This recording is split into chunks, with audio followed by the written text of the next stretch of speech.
अस्सलाम वालेकुम my dear friends, कैसे हैं आप। आज फिर हाजिर हूं बीटीसी के एनालिसिस लेके, क्रिप्टो करेंसीज के सारे कॉइन्स के आज हम एनालिसिस करेंगे और देखेंगे क्या क्या अपॉर्चुनिटीज हमारे पास आ रही हैं। सीरल अल्हम्दुलिल्लाह सुम्मा अल्हम्दुलिल्लाह अपडेट हमारे एनालिसिस बड़े हिट जा रहे हैं, लोग बड़ा पसंद कर रहे हैं। आपके फीडबैक का बहुत शुक्रिया। आज के वीकली एनालिसिस में हमारे पास कौन कौन सी अपॉर्चुनिटीज हैं, कौन कौन से मौके हैं, क्या हमें क्रिप्टो के कॉइन बाय करने चाहिए और कौन से बाय करने चाहिए या नहीं बाय करने चाहिए, आज हम इन सारी बातों का जवाब तलाश करेंगे। तो देर किस बात की जनाब, शुरू करते हैं। My name is Raheel Nawaz and welcome to forex-ustad.com।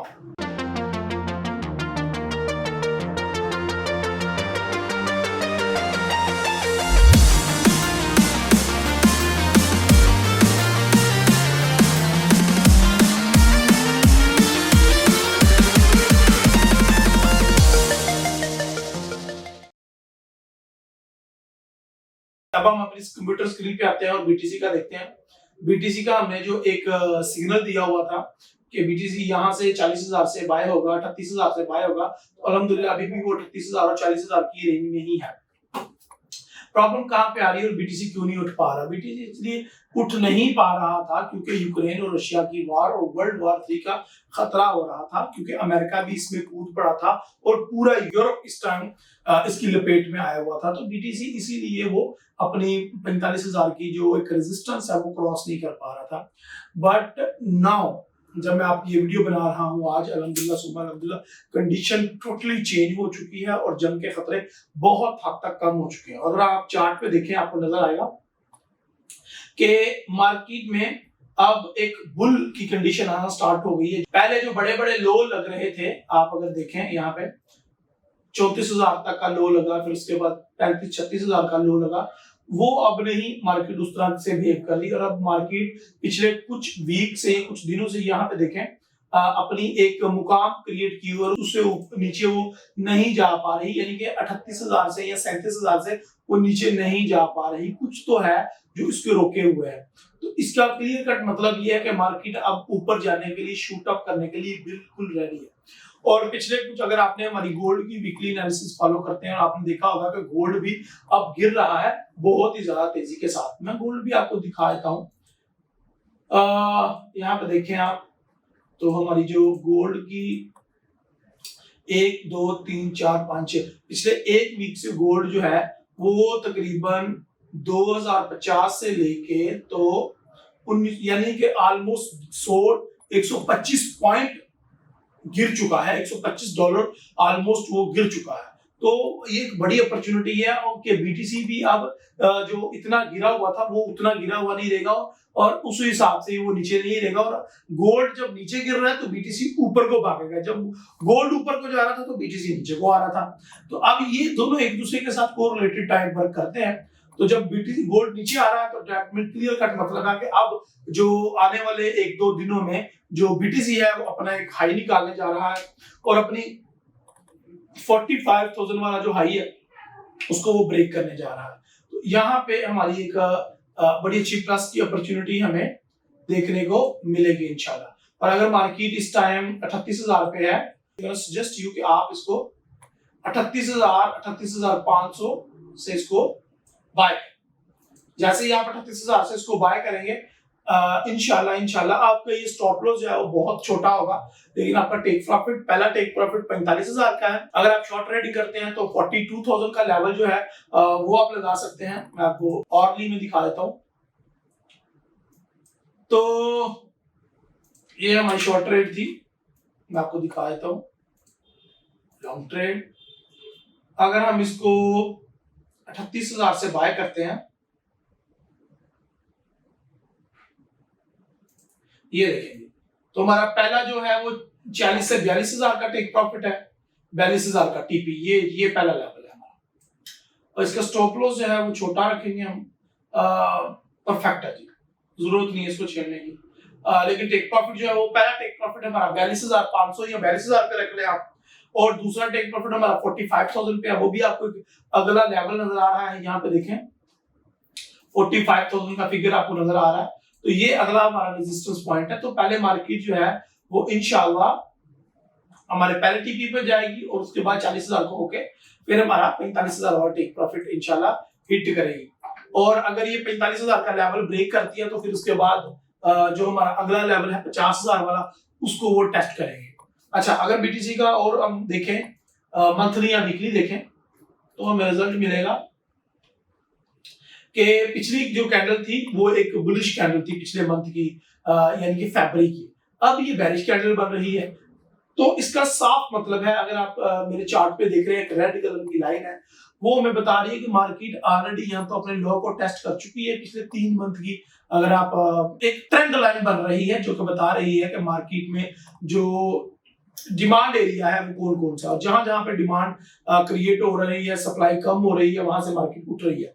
तो ये वो लेवल्स है 1, 2 एंड 3, क्लियर कट एक ट्रेंड लाइन बन रही है। और अब ये मुझे शक पड़ रहा है कि अभी हमारे पास 15 दिन है, 15 मार्च है और हमारे पास 15 दिन बाकी है, ये 16 दिन बाकी है ये मंथ क्लोज होने में। तो ये एक बुलिश कैंडल में कन्वर्ट हो सकती है, इसके बहुत ज्यादा चांसेस हैं कि एक बुलिश कैंडल बन जाएगी। और अगर ये बुलिश कैंडल बनती है तो इसकी क्लोजिंग मुझे 50,000 के करीब नजर आ रही है। तो ये तो हमारे मंथली होगा। वीकली की तरफ बढ़ते हैं। तो वीकली के अंदर आप देख रहे हैं मैंने ऑलरेडी 2 पैचेस क्रिएट किए हुए हैं और वहां पर ट्रेंड लाइन भी बनाई हुई है। नंबर 1 पैच आपको जो नजर आ रहा है वो नजर आ रहा है फ्रॉम दिसंबर 2020 से लेके 21 फरवरी या फिर मार्च तक। उससे अगला जो पैच हमें नजर आ रहा है वो अगला मई के मंथ से स्टार्ट हो गए, वो हमारा जुलाई तक जा रहा है। तो 2-3 महीनों का ये है, 2-3, ये थोड़ा सा ज्यादा लंबा है। अब यहाँ पे मार्केट एक और पैच क्रिएट कर रही है, मैं आपको दिखा देता हूं। ये बहुत ही इजी टू अंडरस्टैंड है।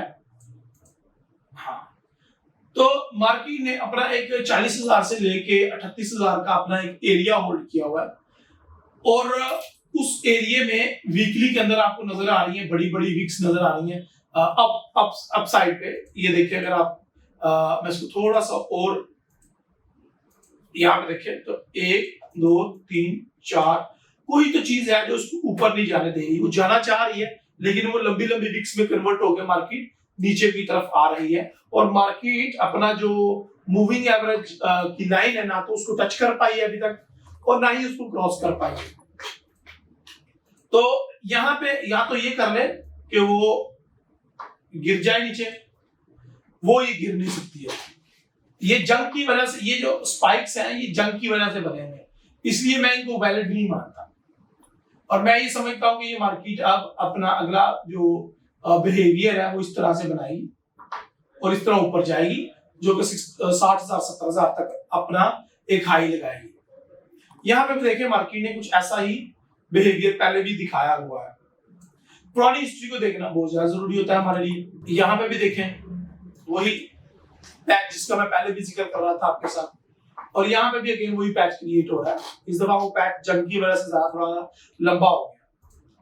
उसके बाद डेली के अंदर तो मैंने ऑलरेडी आपको दिखाई दिए कि क्या कंडीशन है। और मार्केट जैसे ही अपने ये जो हमने, मैं इसको थोड़ा सा अनविजिबल कर रहा हूं, यहाँ पे देखें तो हमारा वही पैच अगेन मार्केट ने बनाया हुआ है। इसको थोड़ा सा और ये इस पैच को मार्केट ने ब्रेक करना है। जैसे ही मार्केट इस पैच को ब्रेक कर लेती है up side to down side, उसी तरफ आप लॉन्ग टर्म ट्रेड ले सकते हैं। यहाँ पे आपका एक अच्छा ट्रेड बनेगा 42,000 पे बाय का। अगर आप 100% कंफर्म ट्रेड लेना चाह रहे हैं ले जी, लेकिन अगर आप मेरी माने तो आप 38,000 से बाय कर सकते हैं। और मैं पिछले 3 वीक से कह रहा हूं कि आप 40,000 से नीचे 35, 38, 37 या फिर 38,500 जहां पे भी आपको बाय अपॉर्चुनिटी मिले आप अपनी परचेजिंग करें, क्योंकि मार्केट अब इससे ज्यादा नीचे नहीं जाएगी और मार्केट अब अप साइड पे एक दफा स्टार्ट हो जाएगी तो फिर ये पकड़ में नहीं आएगी। इसी तरह जो हमारा एथेरियम है वो भी उसी रेंज के अंदर वो घूम रहा है और वो रेंज मैंने लास्ट मंथ आपको बता दी थी ये वाली, ये तो वो एथेरियम भी हमारा उसी रेंज के अंदर अभी तक ट्रैवल कर रहा है। गो के मेरा जो 22,000 वाला ऑर्डर था वो नहीं लिया, तो मैं अब सोच रहा हूँ कि मैं 25,000 पे इसको इथेरियम को 2-3 जितने भी मैंने बाय करने हैं मैं कर लूं, सो इन फ्यूचर मैं अच्छा प्रॉफिट कमा सकूं। सो बहुत जल्दी ये जैसे ही मार्केट अप साइड पे मूव करेगी, जंग के खतरे खत्म होने वाले हैं, तो ये आपके हाथ में नहीं आएगी। लास्ट वीक भी कुछ दोस्तों ने क्वेश्चन पूछा था कि हम बाकी जो कॉइन है या टोकन है उनके ऊपर कैसे एनालिसिस कर सकते हैं। तो बीटीसी जिस तरफ मूव करता है बाकी टोकन भी उसी तरीके से मूव करते हैं। आपको सिर्फ करना ये है कि आपको शॉर्टर टाइम फ्रेम पे जाके M15, F13 या H1 पे जाके अपनी मर्जी के कुछ पैटर्न तलाश करके उनके ऊपर ट्रेड कर सकते हैं और अच्छे तरीके से बाय या सेल कर सकते हैं। मैं फिलहाल पूरी उम्मीद हूं कि मार्केट अगले चंद दिनों में एक अपना हाई निकालने जा रही है। आप उस हाई को कैश कर पाते हैं या नहीं, it's totally up to you. Video अच्छी लगी है तो लाइक करें, चैनल को सब्सक्राइब नहीं किया हुआ तो सब्सक्राइब करें, अपने दोस्तों के साथ इस वीडियो को शेयर करें और मुझे अपने कमेंट में बताएं कि आप क्रिप्टो के अंदर किस एक्सचेंज में काम कर रहे हैं, क्या आप क्रिप्टो को फॉरेक्स के अंदर ट्रेड कर रहे हैं या नहीं कर रहे, और आपकी स्ट्रेटजी क्या होती है, क्या प्रॉफिट में क्या लॉस में है। मैं आपके क्वेश्चंस के ऊपर वीडियोस क्रिएट करना चाहता हूं, तो मुझे आपके क्वेश्चंस चाहिए ही चाहिए। मुझे अपनी दुआ में याद रखें, इंशाल्लाह अगली वीडियो में हम दोबारा मिलेंगे। अल्लाह हाफिज।